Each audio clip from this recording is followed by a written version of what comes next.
The document received the pen's hollow tap, the sound bouncing through the vast, empty living room. My fingers lost sensation as my eyes locked onto Clause 7.1 again. The legal jargon blurred before me, swimming in and out of focus. Any and all assets acquired during the marriage shall be considered the sole property of Quinton Wellington III upon acquisition. Betrayal filled my mouth with the metallic tang of copper. My stomach twisted violently, as if unseen hands had reached inside and wrung my insides into tight, painful knots. Through the towering windows of the mansion, Charleston's golden afternoon light sliced across the mahogany table, casting the prenuptial agreement in a harsh, revealing glow, like a spotlight on a stage. "Sign it!" Ursula commanded, her voice smooth as honey, her eyes cold and unyielding as river stones. Her manicured nail tapped impatiently beside the signature line. "Or the wedding is off." From his wingback chair, Quinton's father, Victor, swirled his scotch, the ice clinking against the crystal glass, a sound that somehow carried an air of smugness. Quinton, my fiancé of 13 months, the man who had vowed to build a life with me just days before our wedding, stared down at his handcrafted Italian shoes as if they held the universe's deepest secrets. His silence was louder than any words could have been. "My name is Natalie. I'm 29, a self-made real estate investor. This is the story of how I turned a family's greed into their most public humiliation. I wasn't born into wealth or privilege. My childhood home in Savannah had creaking floors and secondhand furniture, but it was filled with laughter and lessons about integrity. My father's hands, rough and calloused from fixing cars, always carried the scent of motor oil. My mother, a third-grade teacher, came home with construction paper clinging to her clothes and determination in her eyes. They raised me to believe that character outweighs cash every time. During my senior year of high school, college applications spread across our kitchen table like a map of possibilities. "You can go anywhere," Mom said, her hand squeezing my shoulder as I balanced application fees against the savings from my 2 part-time jobs. Her faith wasn't misplaced. My acceptance letter to an Ivy League business school arrived with a full scholarship. While my classmates partied on their parents' money, I spent my nights in the library, building networks and knowledge while others built hangovers. After graduation, I took my $12,136 in savings, every dollar tracked in a worn spreadsheet, and bought my first property, a rundown duplex in a neighborhood everyone else had abandoned. I renovated it myself, learning plumbing from YouTube tutorials, painting until my shoulders ached, and negotiating with contractors who initially dismissed me. The property sold for double my investment, then another, and another. I earned a reputation for seeing potential where others saw only problems. By 28, my company had revitalized dozens of properties, and my net worth had quietly climbed to over $29 million. I didn't flaunt it. Wealth was my security, not my identity. I met Quinton at a charity auction. He bid $15,000 on a painting I'd wanted for my office, then offered it to me with a charming smile. "Art should go to those who truly appreciate it," he said, his blue eyes crinkling at the corners. He carried himself with the effortless confidence of old money, polished but not pretentious, assured without arrogance. "I can buy my own paintings," I replied, more amused than impressed. "I'm counting on it," he shot back. "Makes you much more interesting than the usual crowd." He claimed to be tired of Charleston's high society games. "It's all so empty," he confessed over dinners and sunset walks. "Family name this, legacy that. I want something real." I believed him. I fell for his apparent authenticity, his seeming desire for a connection beyond wealth. I thought we were building something genuine, outside the shadow of his family's dynasty. The Wellingtons welcomed me at first, with champagne toasts and southern hospitality so perfectly performed it was almost convincing.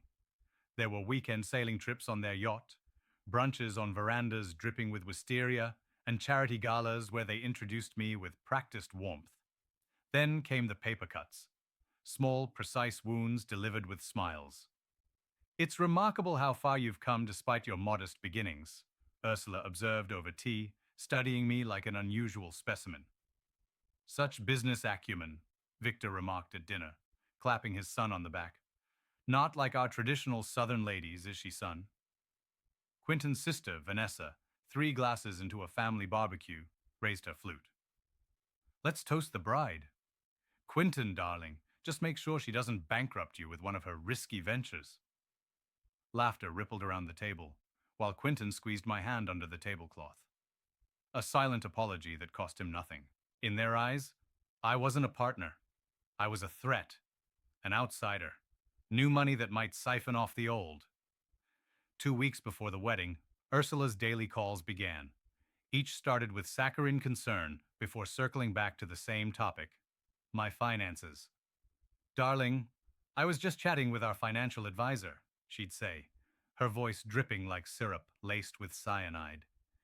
He had such interesting thoughts on portfolio management. What structures does your company use? Are your investments domestic or international? Soon, Quentin started echoing his mother's questions. We should combine accounts before the honeymoon, he suggested one evening as we reviewed venue details. Streamline everything for our future. My instincts, the same ones that had built my empire, flashed warning signals. This wasn't about love anymore. It was about acquisition. So when Ursula slid that prenup across the table, I wasn't surprised, just disappointed. This wasn't a partnership agreement. It was a corporate takeover. The document trembled slightly in my steady hands as I scanned each clause, analyzing it like a high-stakes contract. Clause 9.2 felt like a slap. In the event of marital dissolution, Natalie Evans hereby waives any and all rights to spousal support, alimony, or any claim to assets held by the Wellington family, regardless of her contribution to their growth. I carefully lowered the papers and looked directly at Quentin. You knew about this? My voice was quiet, but the question hung heavy in the air between us. He couldn't meet my eyes. It's just paperwork, Natalie. My parents think it's a sensible precaution. A precaution that says anything I build belongs to you, that I'm entitled to nothing. I kept my voice level. Is that your definition of partnership? His eyes finally lifted, pleading. Please, just sign it. Let's not create problems. In that moment, the illusion shattered completely. I didn't see my loving fiancé. I saw a man tethered to his parents' expectations, too weak to cut the strings. He wasn't my partner. He was their puppet, and he'd already chosen his loyalties. I made my choice too. I didn't argue. I didn't raise my voice. Instead, I gave them what they never expected: compliance wrapped in a smile. You're right, I said softly, sliding the papers back. It's a lot to process. I'll need to think about it. Ursula's shoulders relaxed. Victor nodded with satisfaction. Quentin looked relieved, mistaking my calm for surrender. They thought they'd won. They had no idea the battle was already over. That night, I didn't waste time on tears.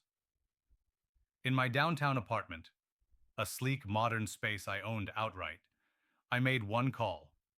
Rachel, I said when my attorney answered. Execute protocol ironclad effective immediately. Over the next hours, we transferred every significant asset: company shares, properties, investments, liquid capital, into an irrevocable trust under my sole control, legally untouchable by any future husband or in-laws. Then I made one final call. Hi, Gabrielle. It's Natalie Evans, I said cheerfully to our wedding planner. I need to change my RSVP for Saturday. Confusion crackled through the phone. Your RSVP? Natalie, you're the bride. I know, I replied, but there's been a change. Please mark me as attending, as a guest. The wedding day dawned perfect. Charleston at its most picturesque, sunlight filtering through ancient oaks draped with Spanish moss. The historic church downtown overflowed with white roses and society's elite. all dressed in their Sunday best. After getting ready in my apartment, I drove myself to St. Michael's Church, arriving just as the string quartet began playing Wagner's traditional processional. I wasn't in a white gown with a cathedral train. I wore a tailored cream dress that stopped at my knees, a dress that announced, "I am not your bride." As I walked down the aisle to find a seat in the back row, whispers followed me like ripples in still water. Hundreds of eyes tracked my movement, faces shifting from confusion to shock as understanding dawned. Ursula found me first, her face contorted with fury as she marched down the aisle, her pearls bouncing against her collarbone. "What are you wearing?" she hissed through clenched teeth. "What is the meaning of this spectacle?" I smiled calmly and presented the pristine, unsigned prenuptial agreement. "I'm here as a witness, not a participant," I said, my voice clear enough for nearby guests to hear. "You said sign it, or the wedding is off." I didn't sign.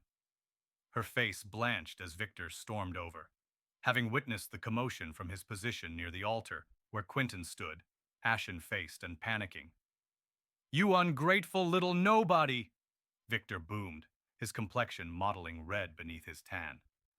"After everything we've offered, you humiliate our family like this? You'll never see a cent of Wellington money." The church fell silent. This was their moment to put me in my place, to remind me of my station. I didn't flinch. From my clutch, I withdrew a slim folder containing a single magazine, the latest issue of Forbes. I held it up so he could see the cover clearly. There I was, photographed in my office, professional and poised, the headline blazing in bold type, "The Southeast's Newest Titan, How Natalie Evans Built a $29 million Empire Before 30. I let him read it. I watched his eyes widen, his pupils dilating with shock. Then I met his gaze directly, my voice steady and clear in the cathedral silence. "This was never about getting anything from you, Victor. I have 29 million reasons to never need your name." A collective gasp rippled through the church.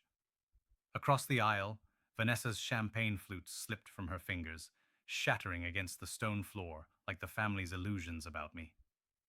Quentin stood frozen at the altar, looking less like a groom and more like a child whose favorite toy had been taken away. Their arrogance evaporated, replaced by the dawning realization that they'd tried to trap a wolf, thinking it was a lamb. I didn't stay to witness the aftermath. With my dignity intact, I walked back up the aisle and through the heavy wooden doors. Outside, the Charleston sunshine warmed my face as I drew my first free breath in months. Relief mingled with the bittersweet ache of losing what I'd thought was love. Hours later, in the sanctuary of my apartment, my phone lit up with Quentin's desperate messages. "Natalie, please call me. We can fix this. It was a mistake. I love you.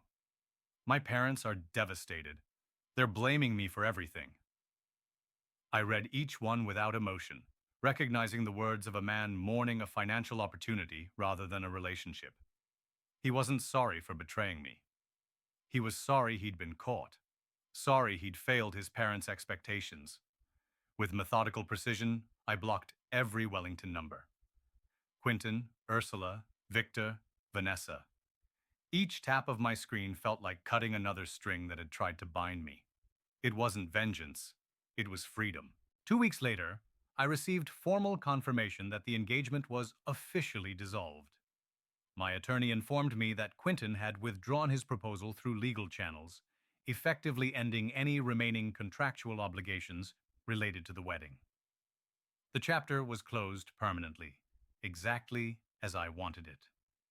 Looking back, I know I made the right choice. My heart raced that day, not from anxiety, but from finally claiming my power.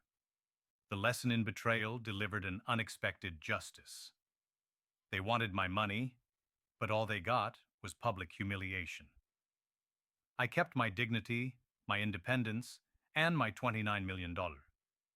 So I have to ask you, what would you have done? Would you have signed away your future for what you thought was love? Or would you have walked away like I did? Before you go, Here's a quick bonus for sticking around. If you love learning and growing like I do, you need to try audiobooks. I've got an exclusive deal with Audible. Your first month is completely free.